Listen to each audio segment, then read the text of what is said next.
Welcome to Around the Empire. I'm your host, Joanne Leon. The website is aroundtheempire.com. This is listener-supported, independent media. Please pitch in if you can at patreon.com/aroundtheempire, paypal.me/aroundtheempirepod. Follow on Twitter at aroundtheempire. Please help build up the YouTube channel by subscribing. It's free, youtube.com/aroundtheempire.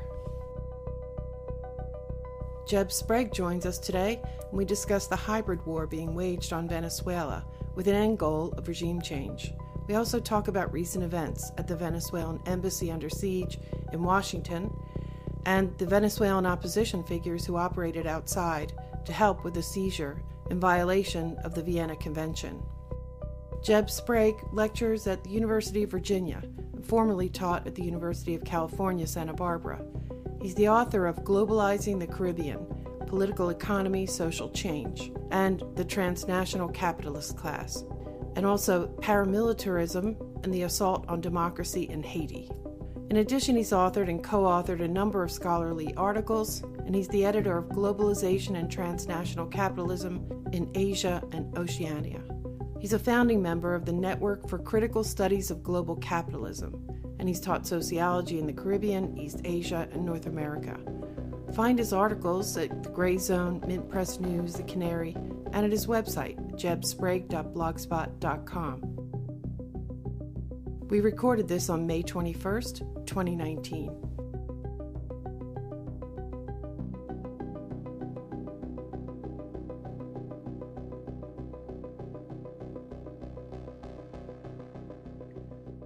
Jeb Sprague joins us today from Virginia. Jeb, welcome to Around the Empire. Thanks so much. I appreciate you having me on. It's great to talk to you. So today we're going to talk about two articles that Jeb has published recently on Mint Press News and on The Canary, two great platforms for anti-interventionists and other people interested in foreign affairs. Lots of good coverage there. Now, first of all, Jeb, tell us a little bit about yourself, since this is the first time you're on the podcast. Yeah, sure. So right now, this last semester, I've been teaching at the University of Virginia in Charlottesville. And prior to that, I taught on the West Coast, and I've taught internationally in China, in Haiti, and Taiwan. And I have a new book coming out in July called Globalizing the Caribbean, Political Economy, Social Change, and the Transnational Capitalist Class, which is a macro study of the Caribbean region, looking at the shifting social, economic, political dynamics in the region over the last 30, 40 years. Prior to that, in 2012, I published a book called Paramilitarism and the Assault on Democracy in Haiti, which was this very detailed study, kind of like a Chomskyite type of study, looking at political violence in Haiti and the role of right-wing death squads in the country, the history of how they were reproduced over the decades from the Cold War up into the present era. Yeah, so that's been really my work. I guess just on a personal note that is relevant to your podcast. I was raised in a military family. I have multiple family members that suffer from very bad PTSD. So when I was an undergrad, I became very involved with the anti-war movement in Los Angeles and in Long Beach, California, where I grew up. So I have a cousin who was in the Iraq War in Ramadi and Fallujah, and he's been out for a decade now, and he still suffers from very bad PTSD, in and out of jail, drug problems. My father was in the Vietnam War and eventually became a conscientious objector and was actually tortured by the U.S. military, straitjacketed and force-fed and everything for refusing to take part. So I have that family background that I think has influenced me a lot in my motivation and my understanding of the empire. Wow, that's very interesting. I mean, unfortunate for your family members. I have a lot of military in my family as well, mainly my in-laws, but also my father, my brother, but none of them, as far as I know, were caught up in that, and just as a matter of timing. But my sympathy goes out to you for particularly your cousin. Just it's just so sad. And that story about your father, wow, I've never heard something like that before. Um, that's just Yeah, really that's crazy. yeah. I teach my department I teach in is in sociology. That's what I have my PhD in, and I teach a class on social problems where actually I spend a few weeks where we look at U.S. militarism and we look at the domestic consequences and the consequences abroad for people, the social problems that they face through homelessness and divorce and drugs and all the things that veterans face in the U.S., but then also looking at what happens to the people abroad that are actually underneath the bombardment, like the Agent Orange and Vietnam, and third, fourth generation children still suffering from that, and also the impact of sanctions. So when we look at countries like Iraq or Venezuela, the devastating impact that these have on the healthcare infrastructure and education and for generations and generations. So it's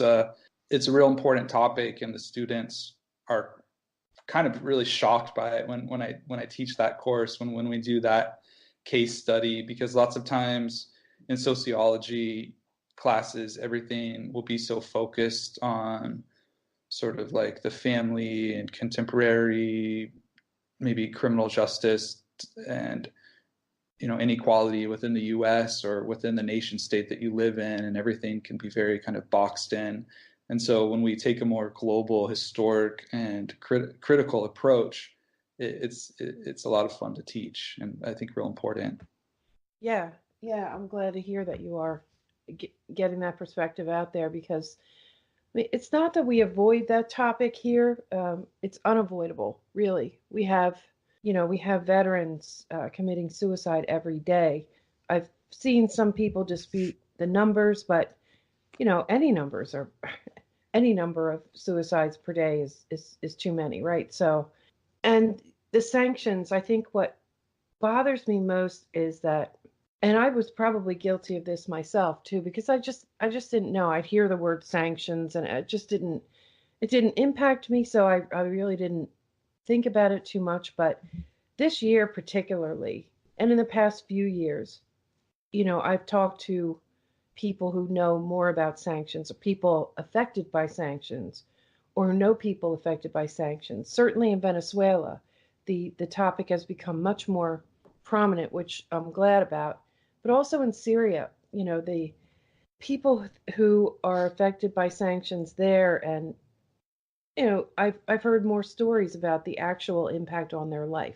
This past winter, how much they struggled because of just getting basic fuel. Living in Mm-hmm. the middle of the Middle East, and you know having trouble getting fuel and cooking oil and things like that. The medicines, that's the one that's really difficult to think about. But sanctions here are wielded like it's nothing. And Mm-hmm. nobody really even, everybody's like, oh, yeah, well, slap them with some sanctions. Uh, First of all, I don't know if I should be so opinionated, but it just Mm-hmm. seems pathetic to me that we would be, with that such a powerful country, would use our power over the economic system to punish. It's a civilian punishment mainly. Even when we put, I guess I'm not actually sure of this. We have some sanctions that we target specific leaders of a Mm-hmm. country, and I guess they can't. Their assets here might be seized, and they can't travel here and things like that. So maybe those really are targeted, but it seems like we wield broader sanctions much more often. And of course, I didn't mention Iran. Iran is suffering under sanctions too. And I'd say the one time that sanctions did get a lot of publicity here was when Madeleine Albright responded to that question on, I guess it was 60 Minutes, where they said, supposedly this is responsible for the sanctions led to the death of 500,000 Mm-hmm. children, right? In Yeah. Iraq, Yeah. which it's just an astounding number. And the way she responded, of course, maybe I'll put the audio clip in here. We have heard that 500,000 children have died. I mean, that's more children than died in Hiroshima. And is the price worth it? I think this is a very hard choice, but we think the price is worth it. I think most people know about it, but, she's like, basically she said, well, we think it was worth it. And she did get a lot of blowback from that, just, public. I mean, she didn't personally suffer for it, but she got a lot of bad publicity for it. And people still, every time she makes a comment online about any foreign policy, really, people throw, or, about some brutal dictator somewhere, people will throw that back at her still today. And that comment was, I mean, at least 20 years ago. So, it's interesting too, because if you look at even human rights organizations that have the funding, that have the tools, when they talk about different countries around the world, they treat countries as if they're like an island to themselves, as if like the only things that are negatively harming human rights are the domestic authorities, the political authorities, and there's no consideration of how we live in a globally integrated economy, and with the United States as the world power, the most powerful empire in the history of our species, right? That we you and I both live here, not far from the capital of this empire. Right. So to think about that, so really we need to think about human rights in a different and a more critical and a global way that doesn't just eject all of these really fundamental parts of our global society. And I think a problem, we almost, we have one world, there's one reality, but there's these sort of groups of people and that are kind of like boxed off and live in these alternative, very different situations, right? So in the United States, you have a very heavily commoditized culture, society, where people just feel they don't feel connected to these conflicts going around the world. The media doesn't illustrate what's happening, but at the same time, we have this global reach and this empire that's active around the world. And now we have a military where, since we don't have a draft, where people, it becomes a good career option where people can make a good living and, have money to buy a house and house loans when they get out and pay for their education. So it's different than, 30, 40 years ago when the military had a much more, sort of negative thinking about joining the military, because it was like, it was a draft and people were being forced into these wars without volunteering themselves. So also really throughout my lifetime, there's been this really concerted effort in the United States through advertising, through media, through entertainment. There's some real good new books on this, looking at Pentagon influence on Hollywood, and really rebuilding the image of the military for the American public and the U.S. empire, and at the same time really silencing voices of dissent and critique. Yeah, exactly. And it just reminded me that just how much the recruiting is becoming more and more prevalent in the country too. And the reason it comes to mind is I just got a phone call the other day for one of my sons, a military recruiter. There have been stories about how they're having a very hard time getting people to sign up because, what's going to happen? You're going to end up in Afghanistan or, some war that people less and less the people in the country even believe in. But getting back to the sanctions for a minute, because one of your articles, you framed this as a hybrid war on Venezuela, which I thought was, you said the title of the article, and I'll link this in the show notes for our listeners. The title of the article in the Canary is Washington's Hybrid War on Venezuela, a very 21st century attempt at regime change. And even when sanctions do come into the news here, into the public conversation, it's not generally framed as a war or as regime change, but it is very much both of those things. Although within Iran, I guess that does come into the public conversation because people like John Bolton will say, these sanctions are they're so obsessed with Iran, they'll say these sanctions are going to lead to discontent, and the people are already unhappy with their government. It's going to make them more unhappy, but they frame it as if the people are going to change their government on their own because of these sanctions, and in the end this is going to be to their own benefit, almost as if these sanctions are a favor to them, which it very much isn't. Because in Venezuela, I've read a little bit about the sanctions, and there are things that I would have never thought of. Like, we will criticize Venezuela, we'll say, oh, it's a run-down country, and see, it's just an example of how socialism doesn't work. And when they had the power blackout, so that's probably the most famous example recently, they were blaming Venezuela itself for this, even though it was almost certainly a sabotage operation. But they were saying things like Maduro didn't bother to maintain his electrical grid. It's old, it's not maintained properly, and so on. And then you find out that the sanctions are on big things too, like transformers, like big industrial type equipment. Like, I've heard that Venezuela has trouble because so many of their elevators don't work, because they can't get spare parts for their elevators, and all kinds of things have just threaded through their entire lives.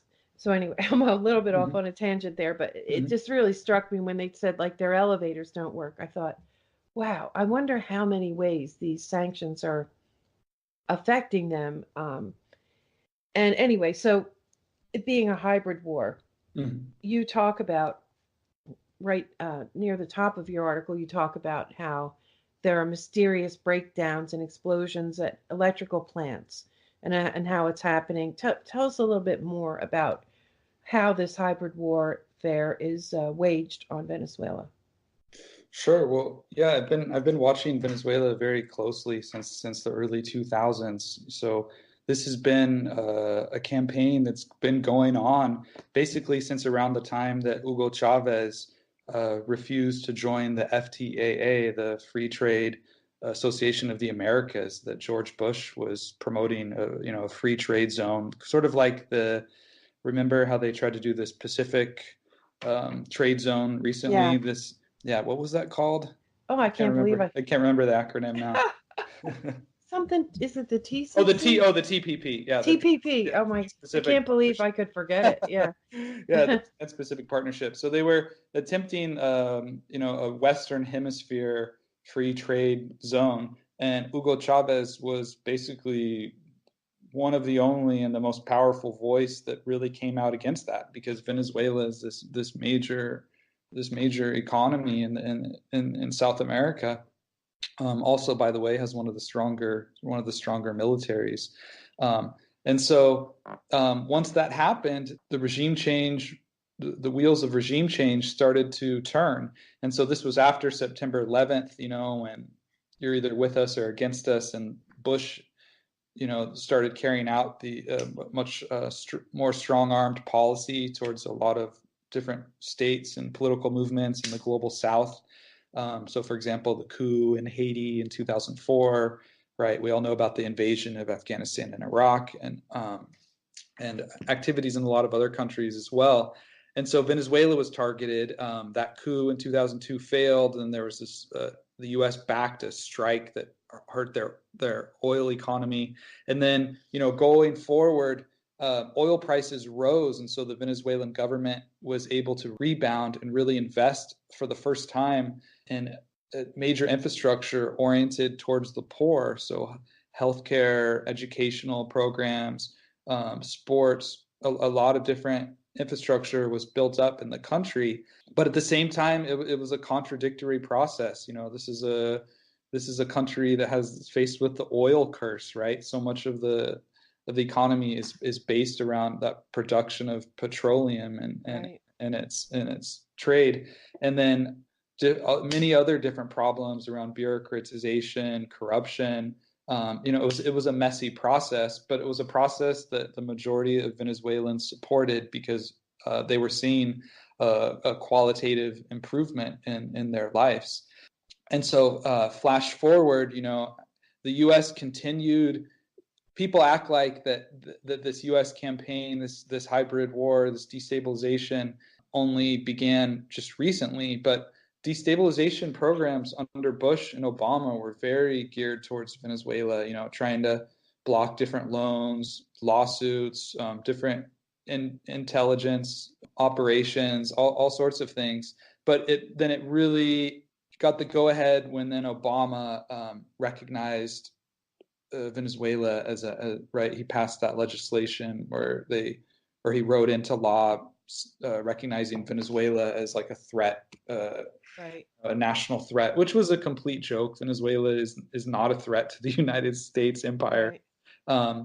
And so when Trump comes into office, right, we have that book from the former head of the FBI who talks about Trump. James Comey, you mean? Yeah, not James Comey. Let me see here. Oh, Andrew McCabe. Yeah. Oh, McCabe. Yeah. Deputy director. Yeah. In his recent book, he says that in 2007, Trump said something like, "They have all that oil and they're right on our back door," and that basically initially, once Trump was in office, he was saying, "Why are we fighting in Syria, and why are we spending all this money and fighting in Afghanistan when Venezuela is just 4 or 5 days away on tanker ship, and it's right nearby, and it has more proven oil reserves than Saudi Arabia." So that's then basically when my article kicks in, where I look at this hybrid war that Trump has launched, unlike really anything we've seen in recent times, because it's not a conventional war. They're not landing the Marines, they're not bombing, they're not using drone attacks. They're basically they have a policy of ruination, where they're trying to ruin the nation of Venezuela through basically blocking it off from its international markets. Yeah, so they're doing all kinds of things that you might not expect. Like the most recent thing, there's trying to any airline carrier that comes to the United States, they're trying to get them to not fly to Venezuela at all, because I don't know what kind of punishment we're going to put on them, but some punishment. That's the latest one that I heard. But yeah, like you said, the reach, the arm of the empire is long. I read something about a ship that's stuck in an oil tanker, a Venezuelan oil tanker that's like stuck in, what is it, Portugal or somewhere, because we have all kinds of ways to reach out obsessively to damage, to limit and damage Venezuela's trade. Yeah, when I was doing my research on my Caribbean book that I have coming out, I found that right after September 11th, when our country was really at the height of reacting to that attack, and Bush put all these people into investigating Osama bin Laden and where the money was coming from to support to finance the hijackers, and they had all these people investigating these different princes in the Persian Gulf and these wealthy people there.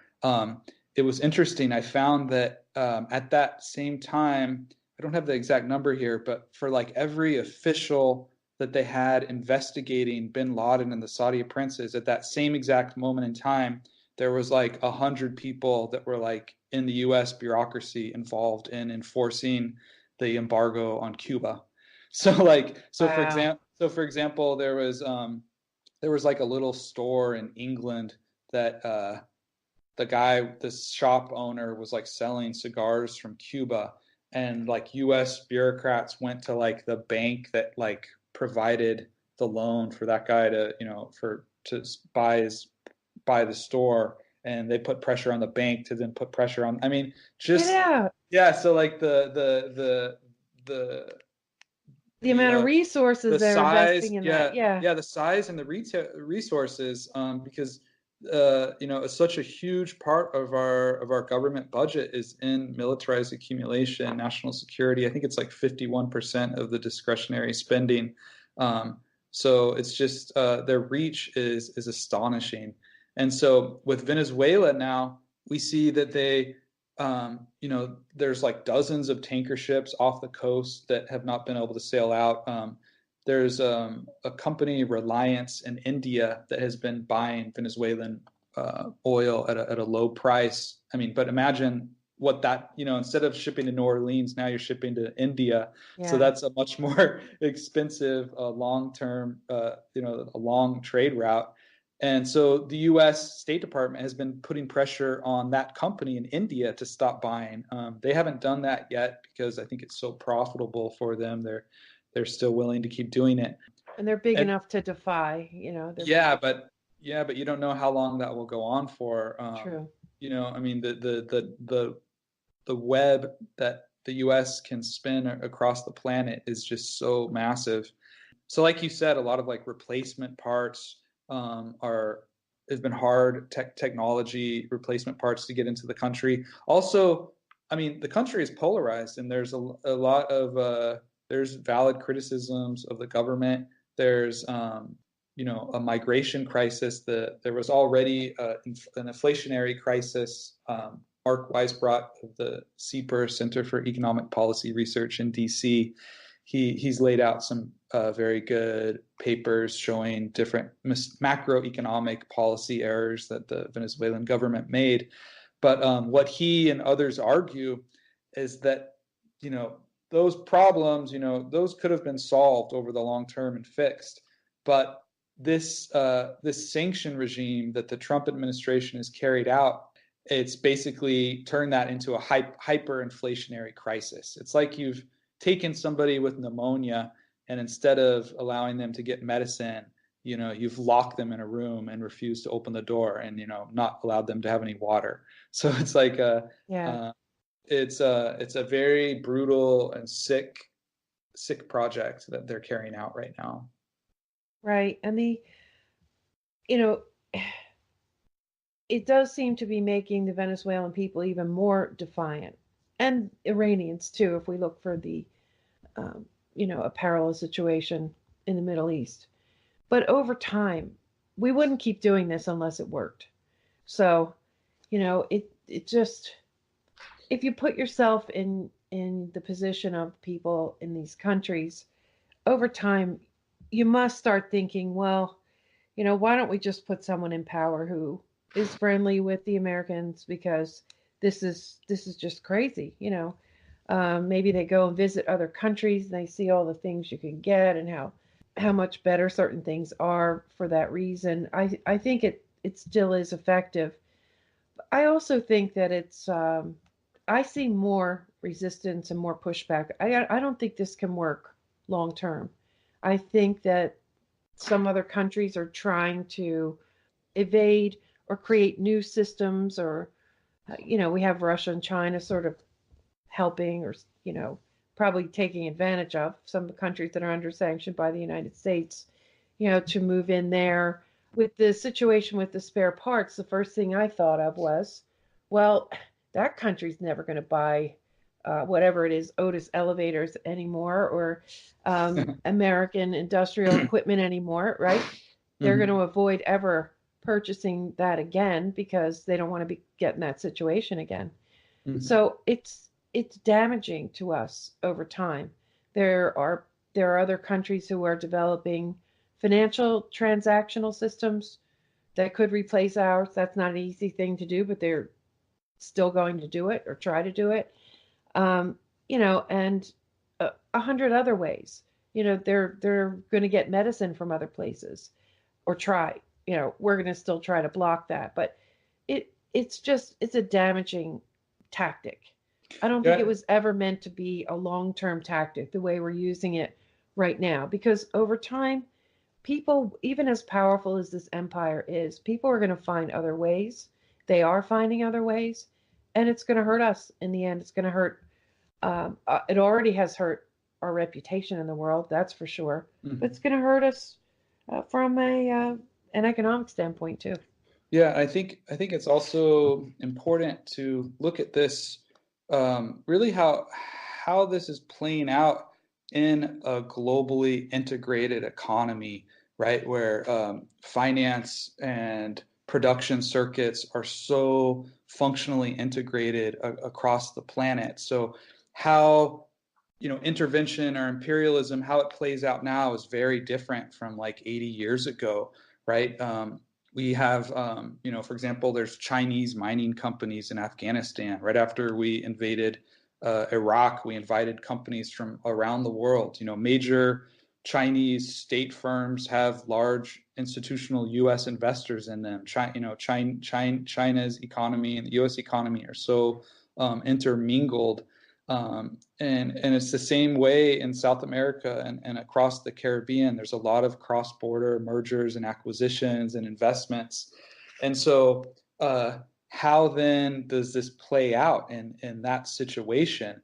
So what I point out in the article is it seems like the only real hope that Venezuela has is to reorient their international trade with these sort of statist capitalist firms in places like China and Russia, and that's because so many of the factions of transnational capital across the Americas are really opposed to them, and so it's very difficult, and you can't, socialism cannot function alone in one country. We see that with Cuba. Cuba's really had to be very careful in its international relations, and it's really gained a lot from its international trade with Europe, with China.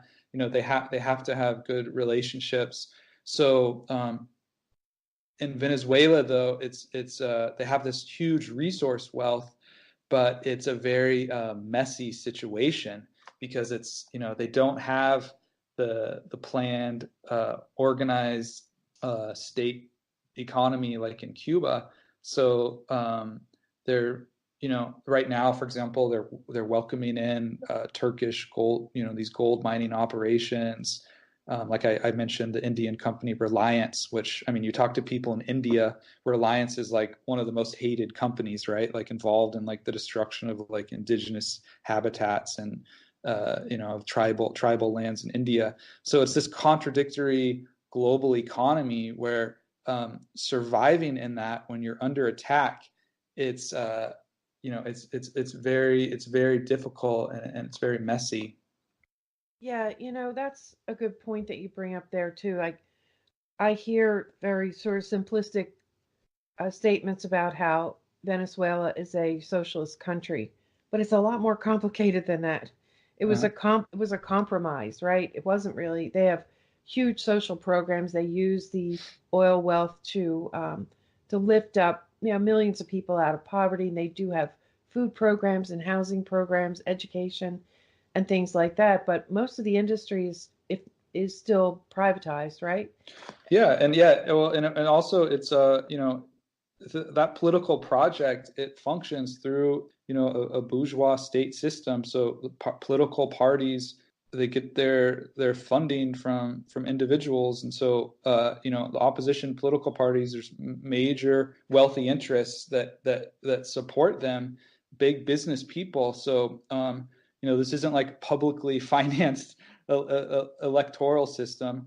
And there's also been a group of wealthy people that have sprouted up alongside Chavismo that have made money off of having business interests that don't collide with the state, but that have benefited and made money. So it's a very contradictory process. And I think through this hybrid war, we see these neocon and smart missile liberals, these neoliberals, we see them carrying out this multifaceted hybrid war where they're trying to wear down the population, psychologically, also through a lot of different means.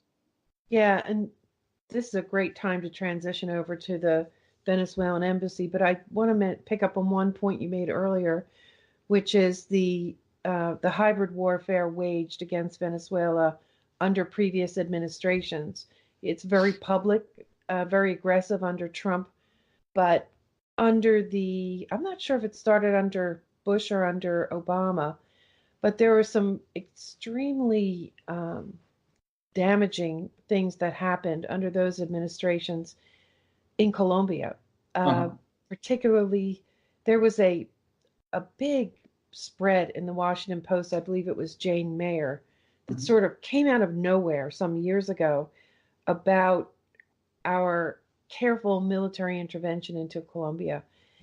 And over time, it's now to the point where they are, if this hasn't already been finalized, I'm not sure, but it's in the plans for Colombia to become a NATO partner, not a NATO member, but a NATO partner, which of course is going to mean military, extreme military influence, but also a presence, right?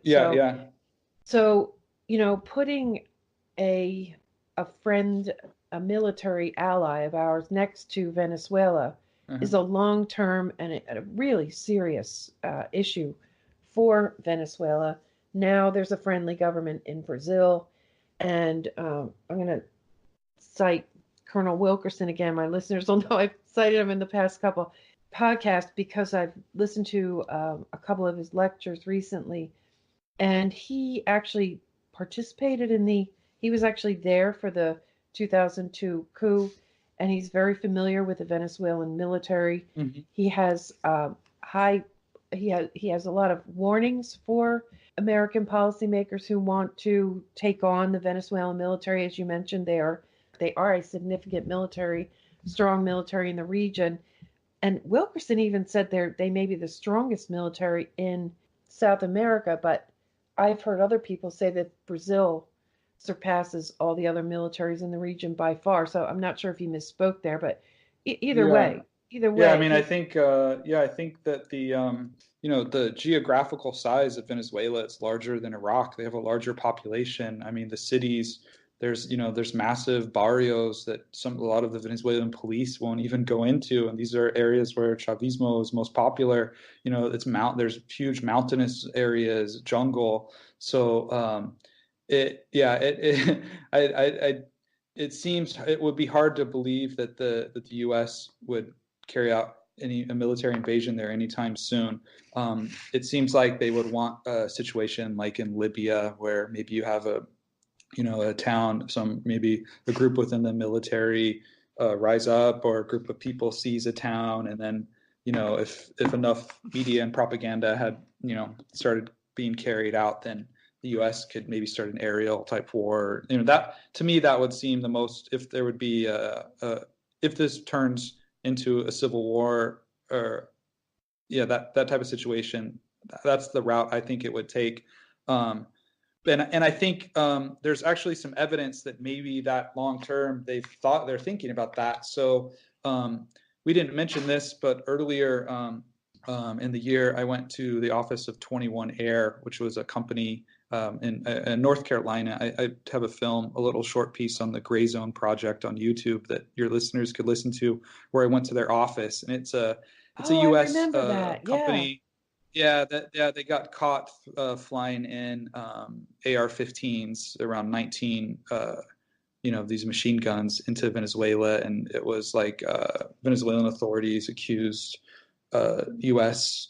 government and right-wing groups, Venezuelan or Cuban right-wing groups in Florida, in carrying this out. And actually, they've shown flight logs where this company was doing dozens and dozens of flights starting in January into Venezuela, into Colombia. So yeah, we could see that in the works. But just one other point to when you were talking about Colombia and Brazil. I mean, these are countries that in the halls of Washington are really lauded as like democratic successes and our allies, and that their governments are carrying out good policies, according to the Atlantic Council, et cetera, et cetera. But if we look at actually what's happening on the ground, for example, in Rio de Janeiro, just the first quarter of 2019, there were like 434 people that were killed under the Bolsonaro government, where he's really given like the police, an open license to kill. Colombia, as everyone knows, is like the human rights disaster of the continent with the falso positivos, where, the false positives, where they would, the Colombian military would murder peasants and then dress them up in the uniforms of guerrillas so they could rack up their numbers and kills. And so there's a lot of Venezuelan refugees that live in Colombia, but there's also a lot of Colombian refugees that live in Venezuela. Yeah. So this is a very, it's a dangerous area that the U.S. is sinking into. And the U.S. has military bases along the border in Colombia that we've set up through that, like you said, through Colombia's ascension into NATO. Right. Yeah. And another thing that Wilkerson said, he was, he praised their military, and he said that, even if we did a bombing campaign and we took out, the usual things, the government structures, the infrastructure, he said that military will take to the hills and they'll fight to the death. So there would be a resistance. This would not be a simple operation, and no one should take it lightly, is the warning that he's issuing. So, that's something we can get into in more detail, but it has to be mentioned as a longer term. It has to be, we have to realize that this hybrid warfare has been on a slow burn for more than 20 years, and in some serious ways. So maybe one last thing we could just mention as context before we talk about the siege and takeover of Venezuela's embassy in D.C. Is that the actual democratic legitimacy of the Maduro government, which is interesting because in the media, and according to Trump and Chuck Schumer and Nancy Pelosi and John Bolton and all these people, Venezuela is a dictatorship. But if we look at actually what happened in these recent elections, I just interviewed yesterday Ralph Gonzalez, who's the prime minister, the prime minister of St. Vincent and the Grenadines, and he made the same point. He said, CARICOM, the Caribbean Association of Nations, they had vote monitors in Venezuela, as did the African Union. The former prime minister of Spain, Zapatero, he was there. There were a number of other people that were there, and they recognized these elections as free and fair. The problem is that a large chunk of the opposition refused to vote. Also, probably a chunk of Chavismo refused to vote. So they had around 46% of a turnout in the May 2018 presidential election. That's compared to around 80% in 2013. So there's definitely a significant drop off in voting. But there's a lot to explain that. The country is in an economic crisis, and the opposition failed to unite. So the main opposition candidate was a guy named Henry Falcón, who was the former governor of this Lara state in the country, an opposition figure, but more moderate, not of the far ultra right-wing opposition. And so a lot of the more conservative opposition groups denounced him. They refused to support this opposition candidate. The U.S. threatened to sanction him if he ran in the election against Maduro. There was another opposition candidate, like an evangelical guy that ran and got nearly 1 million votes. and Falcón got around 1.9 million votes, but Maduro got 6.2 million votes, and so he won the election with about nearly 68% of the vote. And so it was democratic. The country is in a crisis. There's a lot of polarization, and the prime minister, this Ralph Gonzalez that I interviewed yesterday, he made the point that if the opposition had united behind Henry Falcón, they potentially could have won, or at least put up a much more stronger vote against Maduro. But they didn't. They chose to go for this strategy of, they want a cleaning of the house, a tabla rasa, a flat table to clean, to take all of the pieces and throw them off the chessboard and just completely take over. And that's what, these policymakers in DC, these neocons are also behind that project. And so I agree with you then, though, that the failure thus far of Trump's failed coup he attempted, in at the end of April, and just the stupidity of the far right opposition in Venezuela, I think it actually has helped Maduro strengthen his position. And also, I mean, when the U.S. empire is threatening to invade a country in Latin America, I mean, people are patriotic; they know their national history, so that gains a lot of support as well.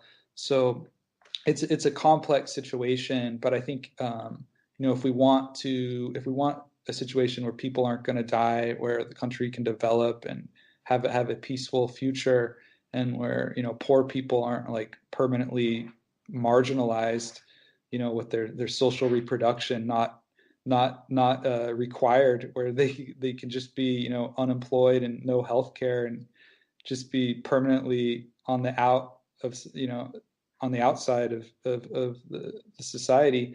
If we don't want that, then we have to think differently. We can't just promote this endless war, regime change drive of the U.S. government. Right, and I mean, they know their own national history. They also know the regional history. There's just immense suffering. You can't blame everything on the American empire, but you can put a lot of the blame there over decades and decades of suffering. And they know what happened to the countries around them. Chavez and Maduro governments do a good job, too, of reminding everybody of what has happened. And even the opposition, from what I've seen, even many of the opposition don't want a military intervention. They know what that means. I mean, who in their right mind would want a military intervention in their country? And that's one of the things that just stuns me when I would see. I did follow the situation at the Venezuelan embassy in Washington. For listeners who don't know, correct me if I get any of this wrong, Jeb. The ambassador and the embassy staff left the United States a couple of months ago, basically because it wasn't safe anymore, right? Yeah. Well, Trump, said that they had to leave. Oh, he ousted them. Okay, that part I didn't know. Yeah. So the State Department. Yeah. Yeah. So a group of activists here in the United States went. I think it started out with around 20 people. They went into the Venezuelan embassy here in D.C. with the permission of the Venezuelan government, and they just, were occupying it just so that it wouldn't be an easy thing to be taken over by any other party. Let's just put it that way. Mm-hmm. And at some point, it became clear that the Trump administration was going to try to oust these people. I guess they maybe didn't even know what to do about it for a while, but over a number of weeks, they started making it more difficult for the people inside the embassy, and it was clear they wanted to get them out of there. And a group of Venezuelan opposition showed up outside the building and started protesting them.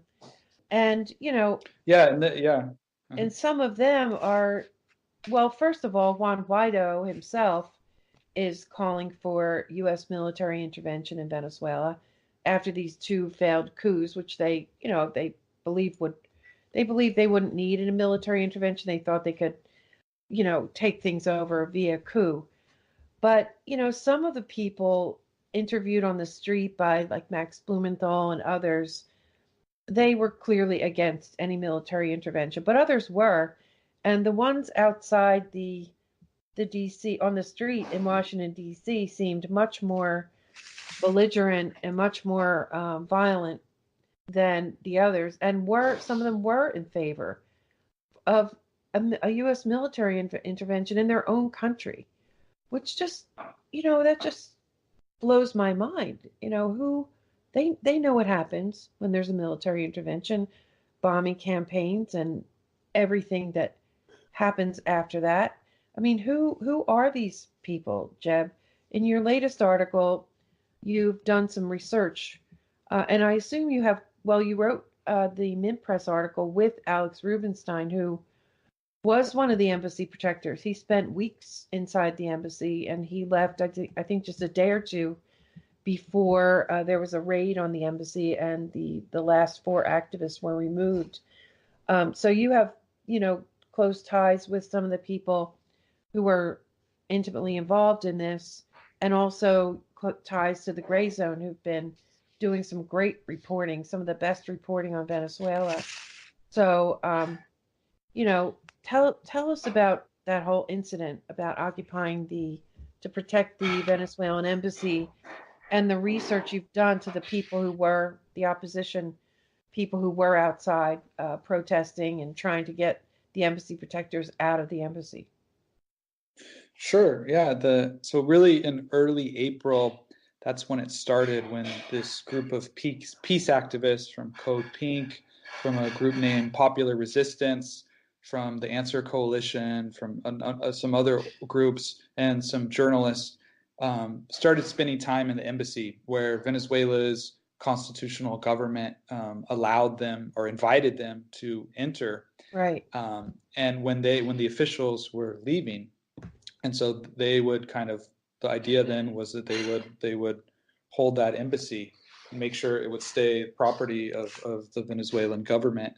And so, a few dozen ended up then staying there throughout the month. And so on April 30th, which we just talked about in our previous, when we were talking about Juan Guaido and this failed uprising coup attempt on April 30th in Venezuela, that exact same day, a group of Venezuelan diaspora members show up in front of the DC embassy, the Venezuelan embassy in Georgetown in Washington, D.C. And around their arms, they were wearing they kind of took blue tape or bandanas that they were putting around their arm. And that was the same color, the symbol that, the people attempting the coup around Juan Guaido, his 20 or 25 military and police, and some the different rich guys and right wing in Venezuela that came out to support him. They were wearing these blue armbands, and so in May the Venezuelan the people besieging the embassy, these members of the diaspora, they also had those armbands on, and right away, the first few weeks of the siege, I mean, you can look at the article, and every single thing I'm saying here is like well documented. That you click the link and we'll take you right to the tweet where you see the person saying really racist stuff or really misogynistic or threatening to murder them, or all sorts of things like that, one after another. These first few weeks, the people besieging the embassy were very very brutal, and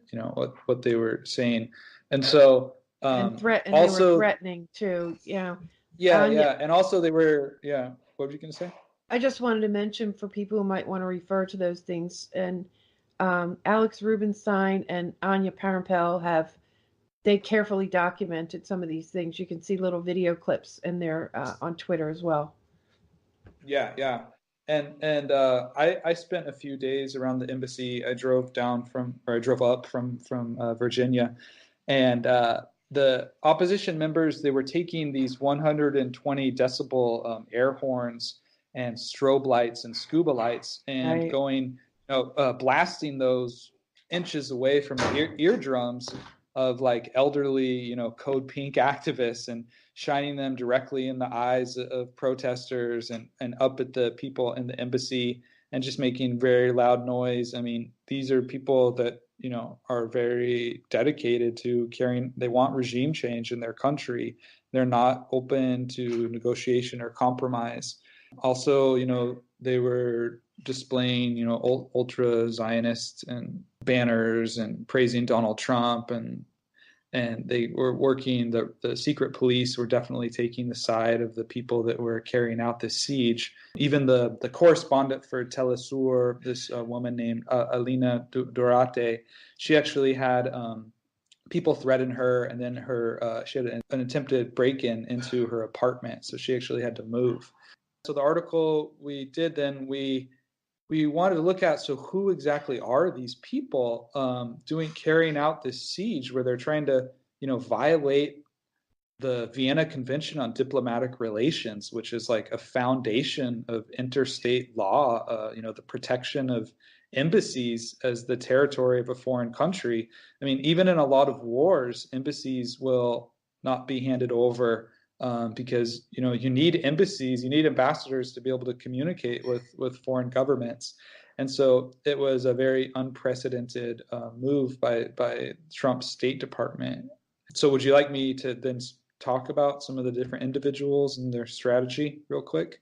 Yeah, I mean, it seemed like they weren't just concerned citizens coming out of their homes or driving to DC to to take their position of protest outside the embassy. Yeah, maybe just a couple of them. I wish I had left some more time for this, but yeah, I think you can get the idea. I can just give some background. So initially, like I said, it was very violent, but after a few weeks, they had these like well-groomed spokespeople that took over, and they tried to present themselves in a new way, in a new light. And so like CNN and New York Times came, Vice magazine for HBO did a little short piece. And so the people that all of these news media outlets interviewed, they were, this mob sieging the embassy, they would have, one or two different women that they were putting up as their faces to the media. Oh, interesting that they choose the women again, right? Yeah. So there was one woman who's actually, we found, was a senior manager at Oracle. Yeah. Actually, she had formerly worked with other, marketing strategy firms. Oracle is one of the biggest companies in the world, 40 billion annual revenue. With lots of defense contracts. Yeah. And we found that she had volunteered with Visión Democrática, a group where Juan Guaido, a lot of his like people in Washington that he's put in positions of, running his fake embassy in Washington, D.C. They're from this group, Visión Democrática, this a Venezuelan lobbying outfit in D.C. And so this woman had actually volunteered with them in the past. Then we went through, we looked at other people. She would take a very sort of liberal discourse, and she didn't want invasion. She didn't know even how she felt about sanctions. I mean, she would say these things in public, but then if you went and researched her, you looked at her Twitter, she was retweeting Marco Rubio. She was actively promoting sanctions. And so they took this line where they would say, ask a Venezuelan. We just want our embassy. Why are these anti-war protesters, appropriating our Venezuelan identity and trying to take over what's really ours? Why are they trying to make this into a U.S. centric thing when, you should ask a Venezuelan, come to talk to us about it. We're the real Venezuelans. And so we looked at that group, Ask a Venezuelan, or what we could call Ask an Upper Class Venezuelan. And that was run by an individual that has a company, $4 million annual revenue, who had been promoting the Guarimba, which were very, very violent protests. And so then we just kept looking through the different people. There was one guy, Emerson Hevia, who was a senior principal architect at Raytheon, one of the biggest war profiteers. We keep looking at the different individuals whose names we could figure out that were at the protest. Another guy who works for CSIS, one of the most hawkish think tanks in DC, right? That's funded by Gulf monarchies, defense contractors, NATO, where a few weeks ago, as the Gray Zone Project has documented, they actually had a meeting to talk about potential invasion plans for Venezuela. Another guy we found who had been working at the World Bank and now a World Bank associated group. Another guy working at the Inter-American Development Bank. So all these people working at international financial groups in the capital. And then one other person we found was interesting, a guy named Cesar Caminero, who works for this company called Navstar that does a lot of internet work with like U.S. intelligence and the State Department. And when I found his LinkedIn page, he brags on there of having a DOD, right, Department of Defense secret clearance. Yeah. And so what was so fascinating then in doing the research for this article is that we just found one after another, the people that were carrying out this siege. They were either working for international financial institutions, hawkish DC think tanks, or arms or military-oriented contractors, and then other people who were like their family members. And so those were basically like the storm troops of this siege on the embassy. It was so fascinating. Yeah, they were the organic Venezuelans in the United States, trying to take back their embassy is the way they framed it. And what do we know about Carlos Vecchio, the fake ambassador? I mean, there is a guy, and he spent a lot of time outside the Venezuelan embassy. For people who don't know, there was one of the surprising things about this confrontation or this protest was how much of it was done sort of by name. The protesters were very personal about the activists, the embassy protective people inside. They were, threatening them. They were taunting them, blocking food and water from even entering for weeks. Yeah, literally blocking food and water, because over time people were like, well, we have to be able to get some food up to that window. And they tried some different things. There were fights and confrontations. There was a military veteran who was, wrestled to the ground by the Secret Service, or I'm not sure if that was the Secret Service or the DC Metro Police. I'm not sure, but everyone, got it on video. Yes, we did not mention that. So there were the embassy defenders who were inside the embassy, and then ringed around them were these people that were sieging them. These these members, mostly elite members, upper middle class members of the Venezuelan diaspora, and then there were Secret Service. And then outside of that ring, there was another ring of like peace activists, anti-war, leftists, progressives, different people in DC and coming from out of town that were like on the outside of that, who were trying to get food in and yelling in support of them. So it was this very, it was like this sort of strange alternative universe if you went down there to witness it, and the sort of like medieval siege. And there was an interesting parallel, too, to what the Trump administration is doing to Venezuela, where they're blocking its international markets. They're, attacking its electricity, cybernetic attacks on its electricity grids. Oh, yeah, we didn't mention that. Yeah, it's an interesting parallel then to how they cut off the electricity and cut off water and food from entering the embassy. So, how did the electrical company admits to shutting off their power, right? Yeah. But the water company said they didn't shut off the water. Is that? Yeah. I'm not caught up on the latest details. Yeah. And then a truck from the water company came to investigate, and this is after they've been without water for days. So there were a lot of incidents like this. Like at one point, one of the embassy defenders tried to order Amazon and see if they would let Amazon walk in, and their UPS, and the last minute they blocked them. There were all sorts of different things were attempted. People sneaking in food in different days, and all sorts of things. Did they ever figure out how the water was shut off though? No, I'm not sure. No, I don't know. Yeah. Yeah. But I know Vecchio was saying that, he was giving the orders to turn all these things off. And I mean, at one point, the day before the secret police went in and arrested them this last week, Jesse Jackson, the Yes. the civil rights progressive activist, political figure in our country, Yeah, he's a he legendary figure. yeah, Yeah. yeah. He had actually also really fought against the coup that Bush carried out in Haiti in 2004. So he has a long history of being opposed to U.S. militarism, and he walked up. If you watch the video, it's amazing. He walks up to the embassy with a bunch of colleagues and activists, and the police just sort of buckled at the at the appearance of Jesse Jackson, and they let him hoist up 4 bags of food. I mean, it was really amazing.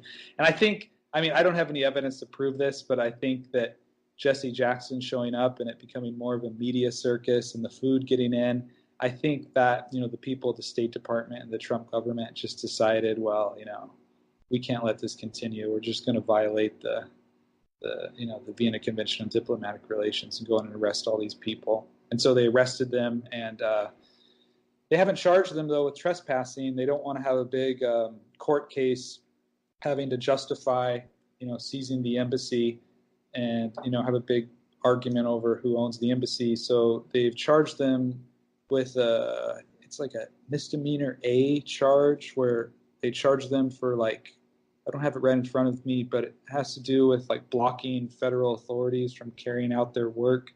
And I mean, I think potentially it could be a year in jail, like $1,000 fine. But we'll see what happens in the court.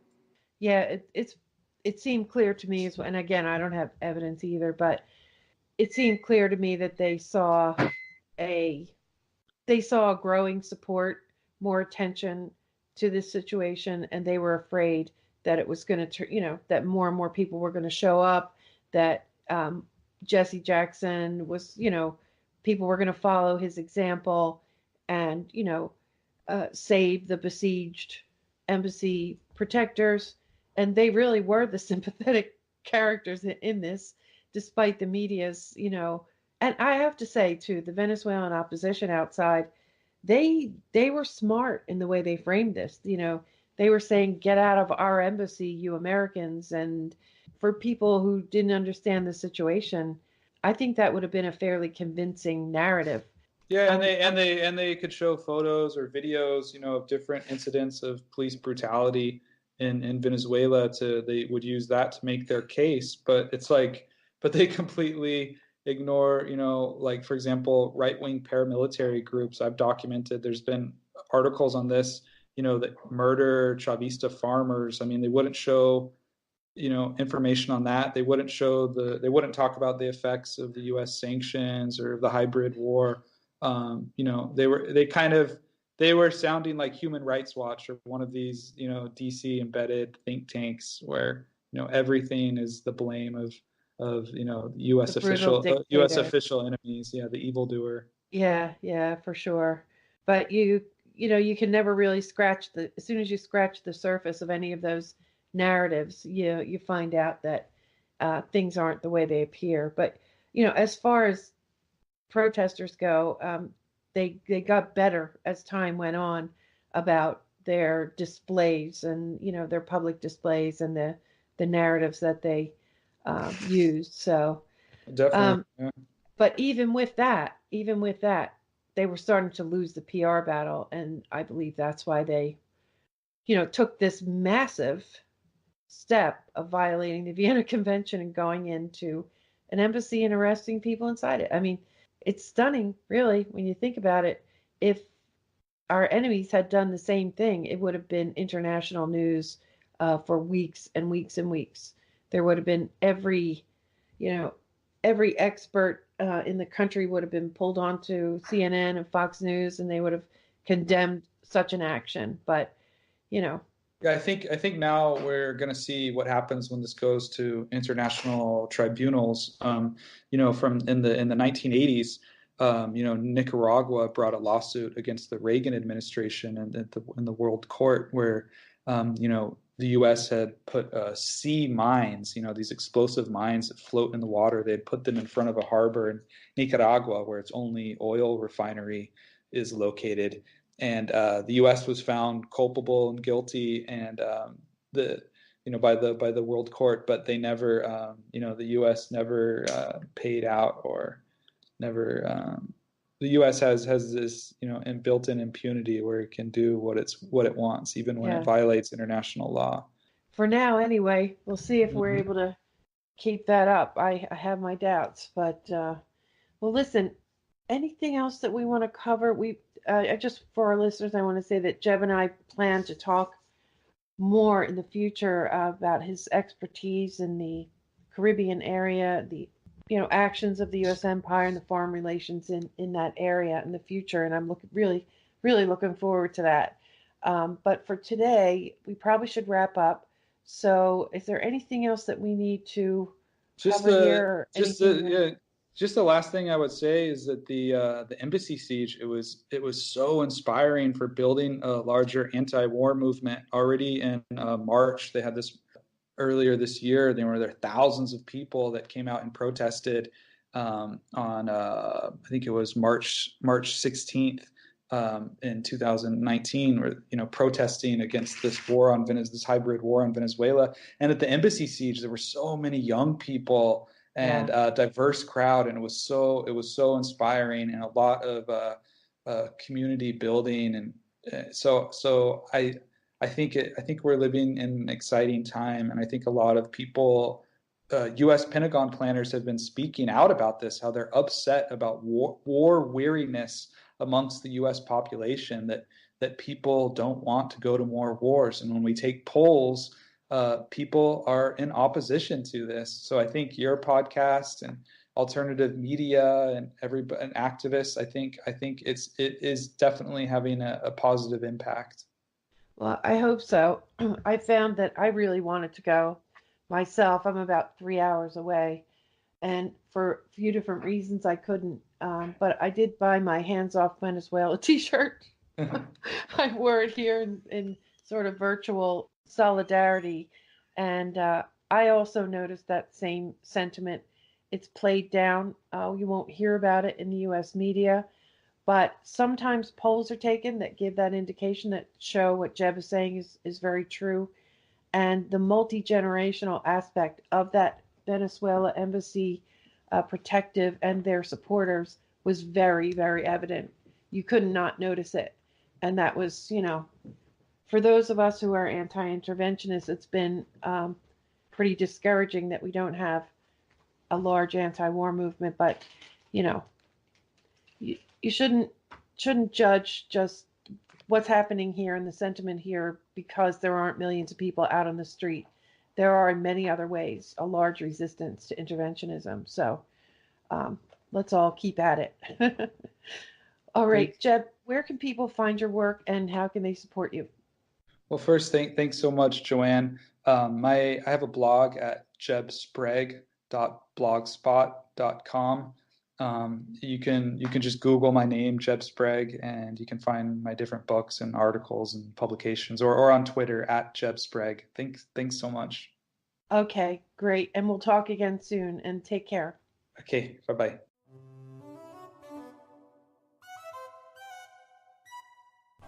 Thanks for listening. A special thanks to Jeb Sprague. Follow Jeb on Twitter at Jeb Sprague, JebSprague. Find his writing at The Gray Zone, Mint Press News, The Canary, and at his website, jebsprague.blogspot.com. Also, find a link to his CV in the show notes. Around the Empire is listener-supported independent media. Pitch in if you can, patreon.com/aroundtheempire, paypal.me/aroundtheempirepod. A special thanks to my long-term patrons and to new patrons and contributors, and to everybody who's messaged me with suggestions and feedback. All these things make a big difference. Every bit helps, and I really appreciate it. The audio podcast has been the main focus here. Around the Empire will be the most traffic, a lot of traffic lately, both domestic and international, and that's really great. There are many ways to listen to the podcast. Find it and subscribe on your favorite mobile podcast app, or listen to it on the website, aroundtheempire.com, or on patreon.com/aroundtheempire, or on YouTube, youtube.com/aroundtheempire. And if you're listening to this on YouTube, hit the thumbs up button to like the video. Leave me a comment. Don't forget to subscribe. I'm still working on the new look, new kinds of content that's upcoming with video live streams and such, and I'd really like your help building up that YouTube channel. We'll see you next time. Take care, everyone.